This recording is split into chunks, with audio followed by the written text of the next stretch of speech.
তোমার কি জানো আমি কেন কান্না করছিলাম?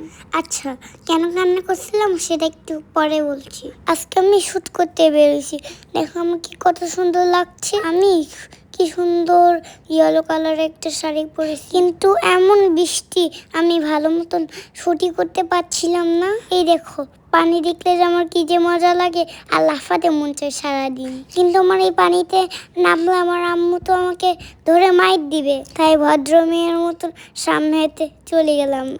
রাস্তাঘাটে এত কাদা পানি ছিল, এজন্য আমি শাড়িটা তুলে হাঁটছিলাম, না হলে তো আমার শাড়িটাই নষ্ট হয়ে যাবে। তোমরা কি শাড়ি পরলে ঠিক মতন হাঁটতে পারো? আমি কিন্তু শাড়ি পরলে অনেক সুন্দর করে হাঁটতে পারি, আবার দৌড়াতেও পারি শাড়ি ধরে। এই দেখো আমার হাতে কিউট একটা ফুল আছে, এই ফুলটা আমি আম্মুর জন্য নিয়েছিলাম, কিন্তু শুট করার সময় ফুলটা মাটিতে পড়ে গেছিল, তাই আমি কান্না করতেছিলাম।